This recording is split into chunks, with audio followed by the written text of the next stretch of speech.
Vamos a dar lectura a el texto de Éxodo, capítulo 16, versículo 2 y 3, y el 11 al 18.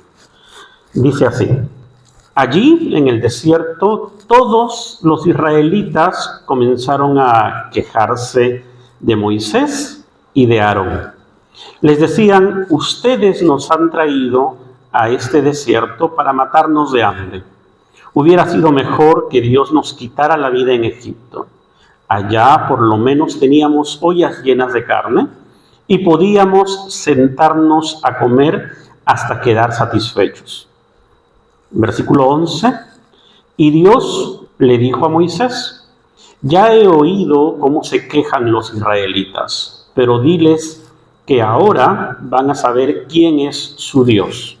Por la tarde les daré a comer carne y por la mañana les daré a comer pan. Y así sucedió. Aquella misma tarde llegaron al campamento tantas codornices que cubrieron todo el suelo. A la mañana siguiente, todo el campamento estaba cubierto con un rocío que al evaporarse dejaba en el suelo algo blanco y pequeño, parecido a migajas de pan. Como los israelitas nunca habían visto nada parecido, se preguntaban qué cosa era.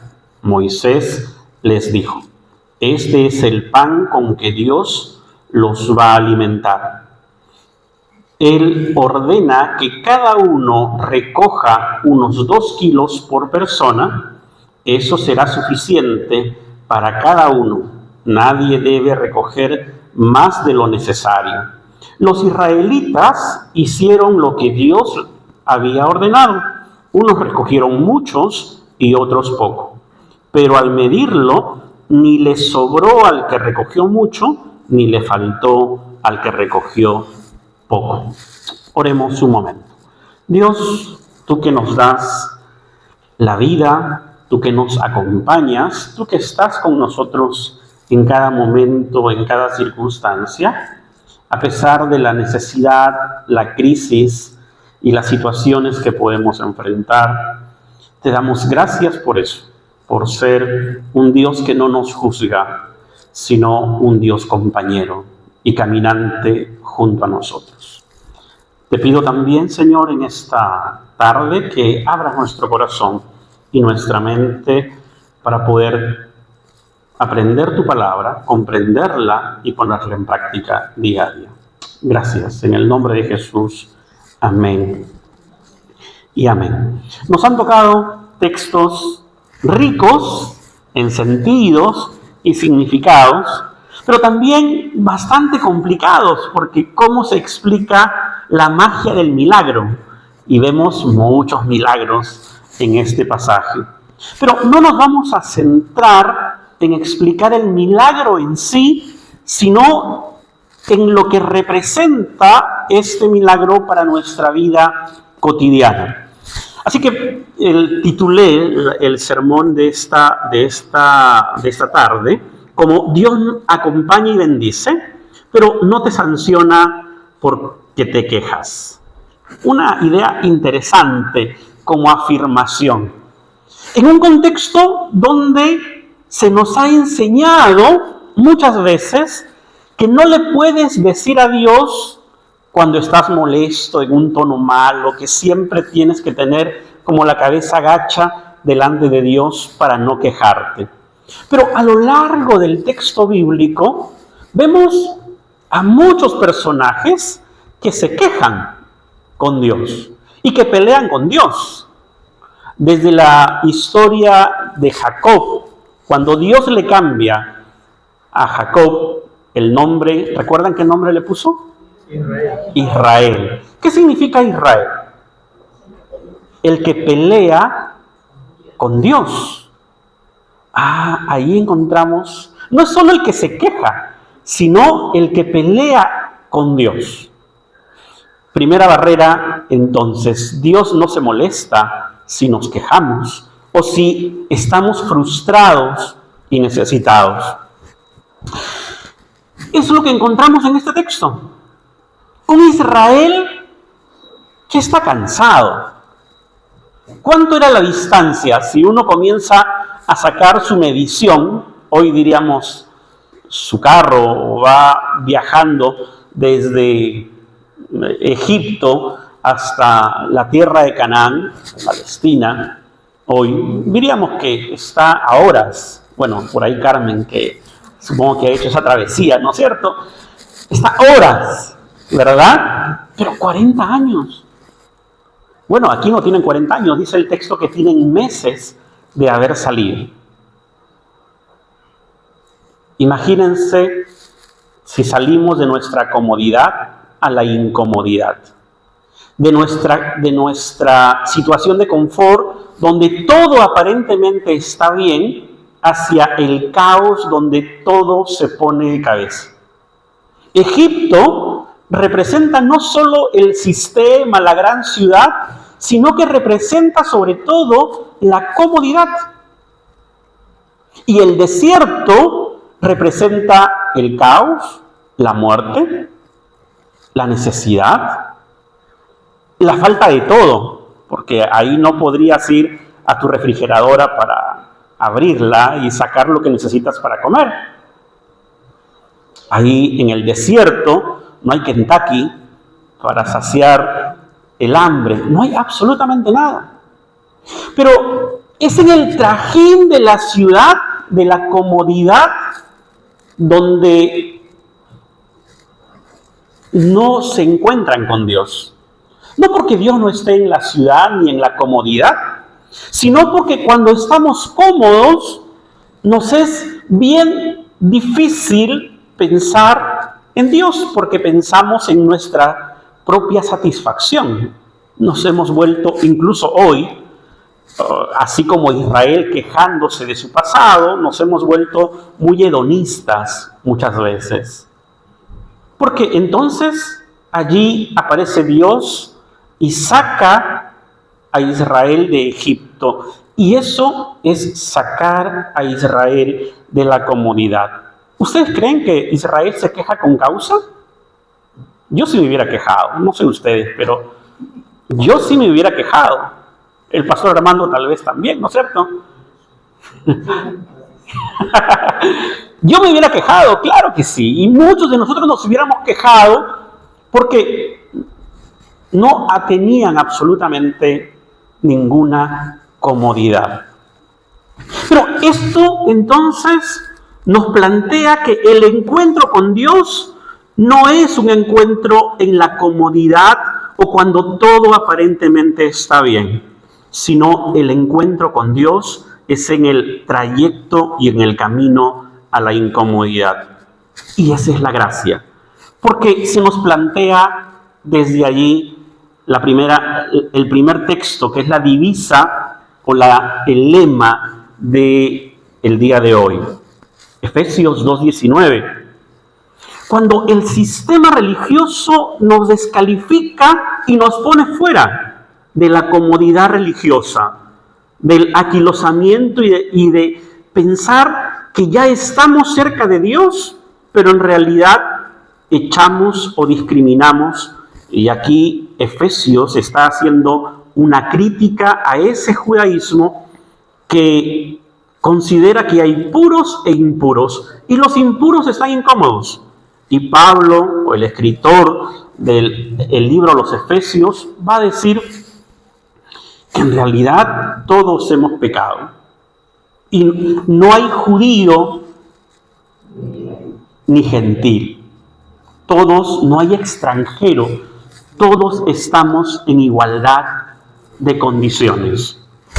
Nadie tiene el monopolio de la salvación. Nadie tiene la exclusividad de ser salvos. ¿Por qué? Porque la salvación es el regalo gratuito que Dios ofrece. Y la salvación no es entrar a una vida eterna, no es entrar aún más allá, sino es encontrarse con Dios. Y en medio de la necesidad, ser escuchado y respondido por Dios. Y allí volvemos al Éxodo. El Éxodo se escribió antes que Reyes, ¿no es cierto? Y entonces, ya cuando el libro de Reyes, que es la segunda lectura, está redactándose, es muy probable que la memoria del escritor esté la tradición del Éxodo. Y volvemos al asunto del Dios proveedor. ¿Por qué Dios mandó a Elías a este pueblo a decirle que no va a haber lluvia? ¿Qué significa el ausentar la lluvia en una tierra, en un pueblo, en una ciudad, en una comunidad donde viven de la agricultura? Es volverlos al desierto. Sequía, es regresarlos a la necesidad. Y es porque, de nuevo, habían estado tan cómodos que se habían olvidado de su encuentro con Dios. Y claro, el texto, capítulos antes, va a hablar de que se perdió porque se fue con la idolatría. Y uno diría, pero ¿acaso es un asunto de dioses? No, es un asunto de que estar con otros dioses lleva consigo a la esclavitud de la mente y del corazón. Y la invitación de Dios a través de Elías es a retornar a la gente, al pueblo, a su encuentro con Dios. Regresarlo hacia allí.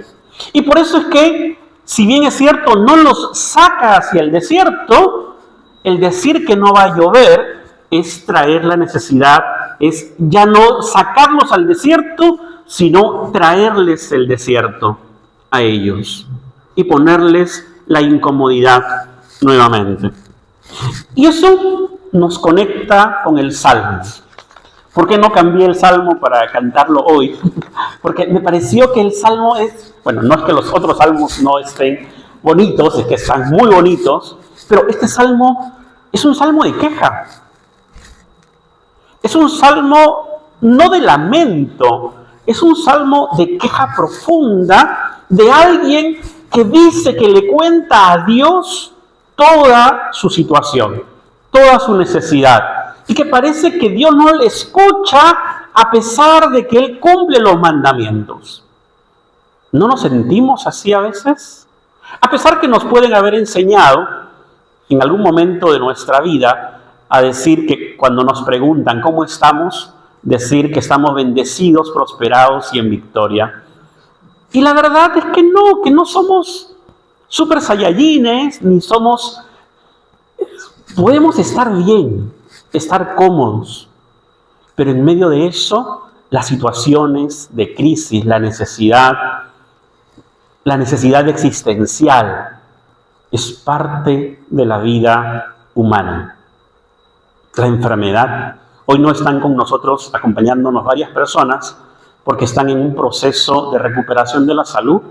Y eso es parte de nuestra humanidad, donde tenemos que aprender a aceptar y a entender que estamos siendo acompañados por Dios en esa situación. Eso nos coloca, este salmo también nos coloca con el Evangelio de Juan. ¿Cuál es la diferencia entre el Dios que servimos y otros dioses? Es la pregunta que nos va a plantear todos estos textos. Y Jesús, en el milagro de alimentar a toda la gente que le sigue, esta traducción dice que fueron 5,000 hombres sin contar mujeres y niños, dice la Reina Valera. Esa traducción dice, y fueron 5,000 hombres, y no dice sin contar mujeres y niños, porque ya no se ha traducido ese sentido. Pero, ¿verdad? ¿Cuál es el sentido de un Jesús alimentando a las personas? Es un regreso al Éxodo, al texto que estamos leyendo. Así como Dios alimentó a Israel en el desierto, Jesús alimenta a la gente que le sigue. Y lo interesante es que Jesús primero pregunta, y Juan se preocupa por decir, y por si acaso Jesús preguntaba no porque no sabía qué hacer, sino que él ya sabiendo qué hacer, pregunta para ver qué le responden. Y Felipe dice algo interesante. Señor, si trabajáramos 200 días, ¿y por qué 200 días? Porque en la antigüedad, en esa época, no es que la gente trabajaba los 365 días del año, sino que se decía que el mejor año de trabajo, tú podías conseguir 200 días laborables. ¿Qué está diciendo Felipe entonces? Lo que está diciendo es, Señor, si trabajáramos un año completo, no podríamos alimentar a toda esta gente. Tiene un sentido distinto. Si nos esforzáramos todo el año, no podríamos satisfacer la necesidad de la gente. Y Jesús lo que dice fue, haz que se sienten. En el texto de la Reina Valera, la Jerusalén, y en el texto griego el sentido es, haz que se recuesten. Y ahí viene el otro sentido de comer recostado o comer de pie. Para nosotros no tiene mucho sentido, ¿no es cierto? Pero para la época, el comer recostado o el comer sentado solo era un privilegio de los hombres libres y los hombres con honor.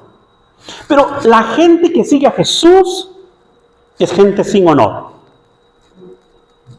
Y Jesús les hace comer sentados o recostados.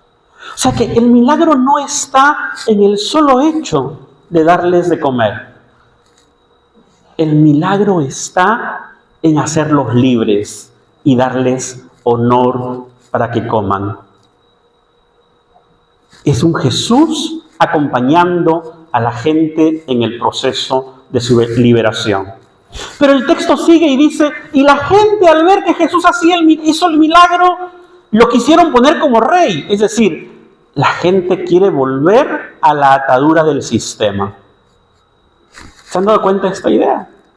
La gente no piensa en que Jesús los está liberando, sino que Jesús, al ser rey, convertirlo en rey, quieren volver a la comodidad. Y Jesús, enterado de la situación, decide irse solo por ahí. ¿Qué tenemos en todos estos textos? Ya voy a terminar con algunas ideas. ¿Qué tenemos en todos estos textos? Es un Dios en el Éxodo liberando al pueblo de Egipto, pero a la vez sacándolo de su comodidad. No siempre la liberación, o nunca la liberación, es un camino sencillo. Nunca es un camino de felicidad donde transitamos de una comodidad a una mayor comodidad, sino que el camino de liberación empieza sacándonos de la comodidad hacia la incomodidad y la necesidad, sobre todo. Allí está el encuentro con Dios. Entonces, Dios es un Dios de la crisis, de la necesidad y del caos, no porque Él la provoca, sino porque en medio de esa situación Él nos acompaña. Y Dios no se molesta. Quienes pensamos que Dios se molesta somos nosotros, porque hacemos de Dios un Dios antropomorfo que tiene la forma nuestra. Y nosotros sí nos incomodaríamos si nos reclaman cuando pensamos hacer bien a alguien y encima nos reclama. Entonces, ¿qué hubiéramos hecho nosotros en lugar de Dios? ¿Qué hubiéramos hecho? Dios le dice en el versículo 11 del Éxodo, le dice, he escuchado la queja del pueblo. Y pareciera que los va a reprender porque dice, he escuchado la queja del pueblo y diles. Y yo recuerdo que cuando mi mamá me decía eso, yo decía, uy, ahora viene el castigo, está mi mamá por ahí. Así que ahora viene el castigo. Pero aquí no hay castigo. Ese diles es como un diles con ternura, un diles con provisión. Diles que ya estoy proveyendo lo que necesitan. No para que no extrañen Egipto, no para que no extrañen Egipto, sino para saciar su necesidad. A veces pensamos que todo pasado es mejor, ¿no es cierto? Y los israelitas pensaban eso, que su pasado en Egipto era mejor. Pero solo el presente se puede transformar, el pasado solo recordar y aprender de él, desde luego. Entonces, unas ideas más. El desierto no es el lugar de la ausencia de Dios, sino es el lugar de la presencia, de su presencia y del encuentro con Él. A través de la historia bíblica, Dios atiende al ser humano, proveyéndole para sus necesidades también materiales. Aquí una frase con la que yo me he peleado siempre en el mundo evangélico es: Dios, vamos a salvar almas para Cristo. Yo siempre digo, ¿y los cuerpos? Somos seres completos, no somos seres mutilados.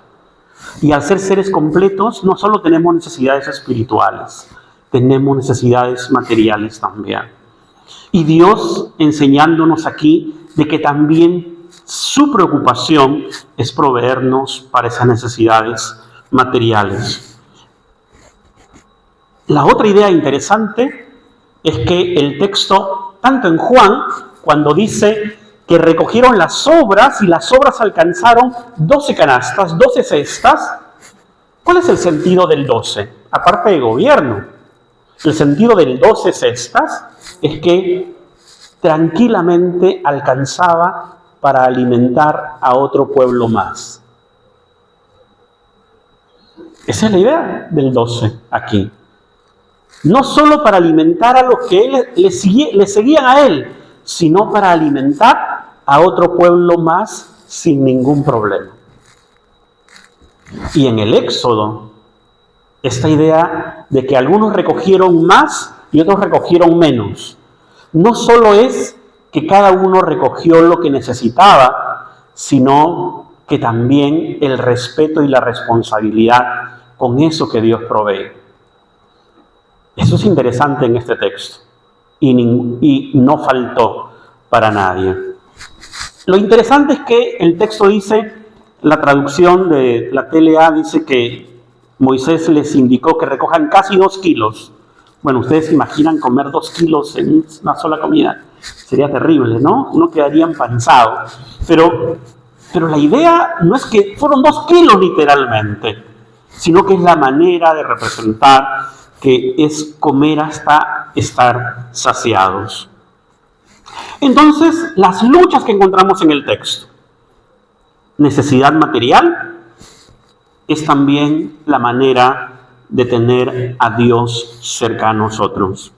La crisis existencial, la crisis donde no encontramos sentido a nuestra vida por todas las cosas que sufrimos, enfermedad, necesidad económica, cualquiera que sea esta situación, es allí donde podemos encontrar a un Dios compañero. El lugar de la crisis es el lugar del encuentro con Dios. Las quejas por un pasado mejor es la manera también de decirle a Dios, ¿por qué esto conmigo? ¿Recuerdan la prédica anterior? Si Dios existe, ¿por qué sufrimos? Y la pregunta de hoy no es si Dios existe, ¿por qué sufrimos? Sino cómo acompaña a Dios a su pueblo, a su gente, a quienes le siguen, a quienes tienen compromiso con Él en medio del desierto, en la escasez, en la angustia y en la queja. Dios no solo acompaña mirando, no solo acompaña dándote una palmadita, sino que en este texto Dios acompaña proveyendo. Y sobre todo, acompaña sabiendo escuchar sin juzgar. Y necesitamos aprender eso, a escuchar a las personas sin juzgarlas, sin condenarlas. Este sentido de casa abierta siempre nos convoca, o por lo menos a mí me convoca siempre. Dios provee y Él no está señalándote con el dedo. Esta imagen de un Dios juez, un Dios juez severo, que está viendo a quién le corta la cabeza, es la imagen de un Dios medieval, porque el Dios de la Biblia no es la de un juez destructor, sino la de un juez que restaura, que acompaña con amor a las personas. Voy a bajar para si alguien quiere decir algo. Yo he tenido tantas notas que compartir que ya me quedé casi sin aire. ¿Alguien quiere decir algo? ¿Sí?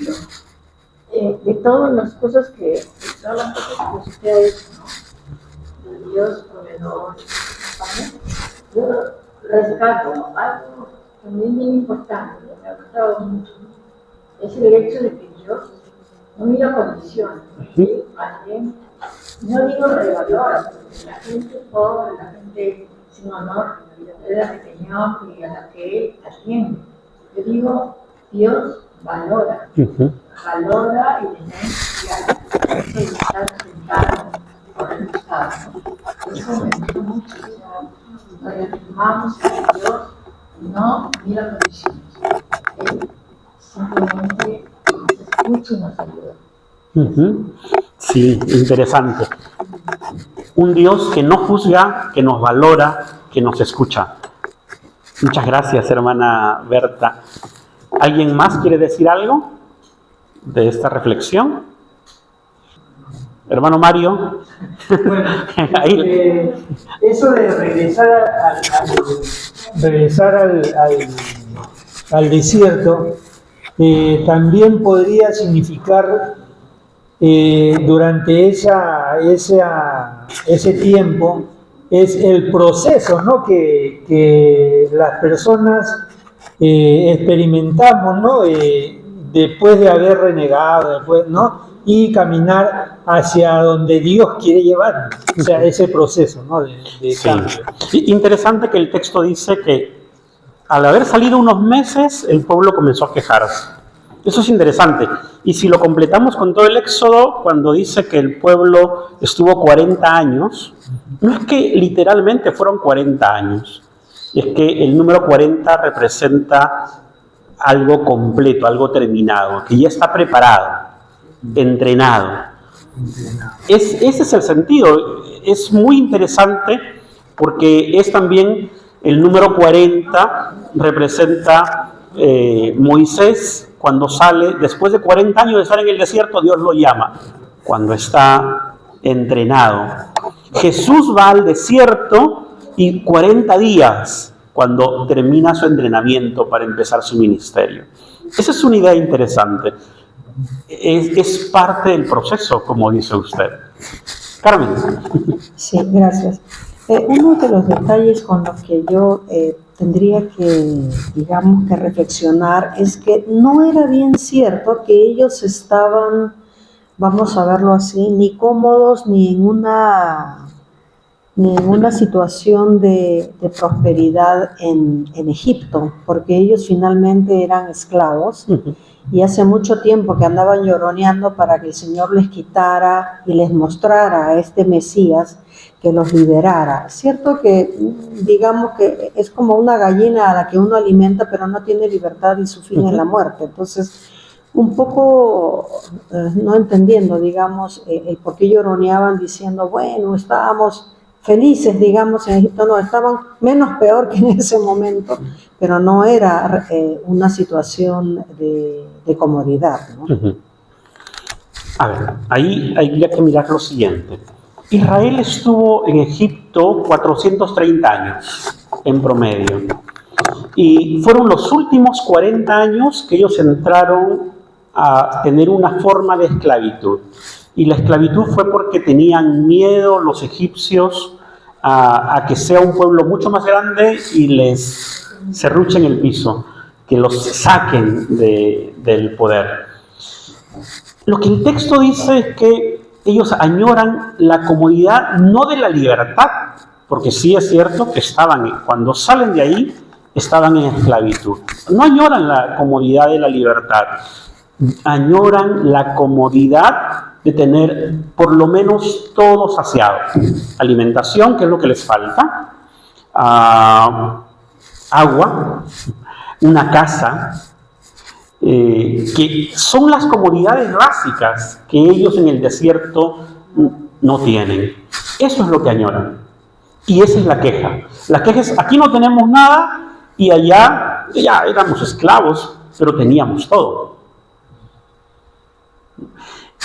Eso es interesante. Ahora, ellos no eran esclavos por una guerra, ellos más que esclavos, y ahí, bueno, podríamos hacer toda una disquisición, ellos eran sirvientes. Entonces, el sentido de esclavitud no es el sentido del esclavo al que está sometido a tanto martirio. Ellos hacían una especie de servidumbre, era una forma de esclavitud distinta.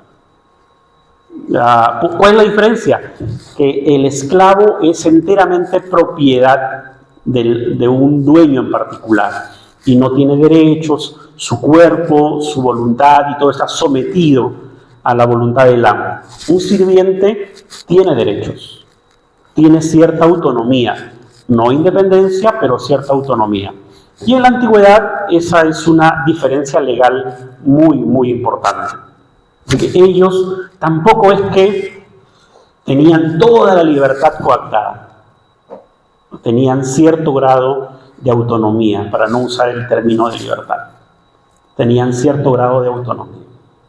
Y por eso es la queja de ellos, cuando Moisés va y hace una mala negociación en la primera vez, y regresa y dice, Dios ha dicho, y el faraón se molesta y les hace que hagan mayor trabajo, pero ahora sin paja, ¿verdad? Mayor cantidad de ladrillos, pero sin paja.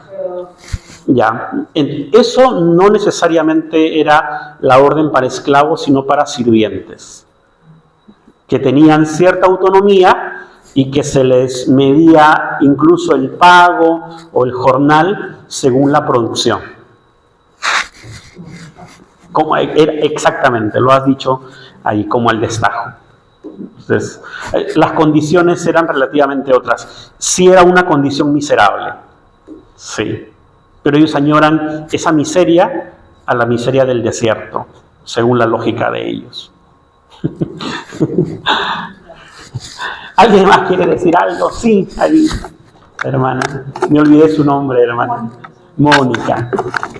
Mónica Nathan. Ah, bien, sí. Mónica Nathan.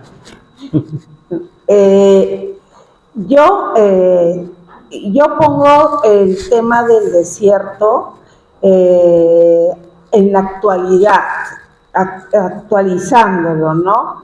Que muchas veces nosotros mismos nos mandamos al desierto con nuestras actitudes, con nuestro egoísmo, con no querer aprender a aceptar que la vida es para aprender de ella, de continuar el camino, de levantarse, de seguir adelante, de que todos somos iguales, de que todos tenemos un motivo por seguir, de que Dios está siempre para nosotros, y no solamente para salir del desierto, porque ese desierto yo lo veo como que nosotros mismos a veces nos mandamos y que en este caso es representado por cuando peleamos con nuestra familia, nos alejamos de nuestras amistades, cuando tenemos malas acciones, cuando tenemos mal carácter, cuando somos egoístas, cuando renegamos, cuando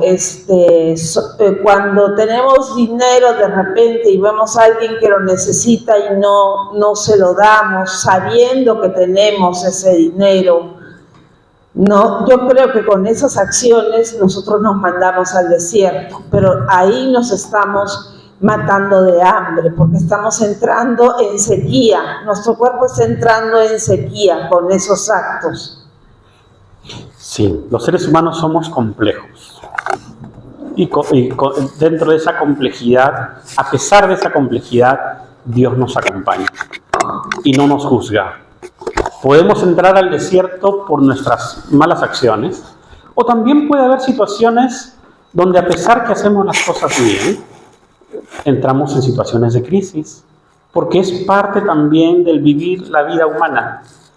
La crisis no es solo porque hacemos malas cosas, sino que a veces, o siempre, son ciclos que llegan y pasan. Si no, pregúntenle al pobre Job, ¿qué culpa tiene él de que Dios y Satanás hayan apostado por él? ¿No es cierto? Y así, o sea, son situaciones. Como seres humanos hay que aprender a vivir en justicia, a vivir en libertad. Aquí el pueblo de Israel, en el Éxodo, prefiere la servidumbre a la libertad. Y prefieren estar relativamente cómodos a ser libres y aguantarse un poco esa comodidad que no tienen en el desierto. Jesús, y vuelvo a esta idea de Jesús, en el Evangelio de Juan, da de comer a la gente como libre, pero ellos quieren volver a ser esclavos, ponerse un rey. Y Jesús está en contra de eso. Por esa razón decide irse solo y dejar a la gente allí. Como a veces buscamos atarnos, porque pensamos que esa es la salida para estar mejor. Pero dejamos la libertad, dejamos la compañía de Dios y de Jesús, porque preferimos tener una esclavitud, una mente de sirviente y no una mente liberada. Muchas gracias. Oramos para terminar. Dios, tú que eres el Dios de la vida, el Dios de la gracia. Tú que nos haces libres, Señor, y nos acompañas, nos provees siempre. Te pedimos tu guía, tu dirección, y que nos ayudes a ser libres, a vivir en esa libertad, a no buscar la comodidad en medio de la servidumbre, sino que aprendamos a vivir esa libertad a pesar de las crisis, de la necesidad, de que pareciera que estás ausente, pero enséñanos a ver tu presencia en medio de eso, de esa situación. Gracias, Señor. En el nombre de Jesús lo pedimos. Amén y amén.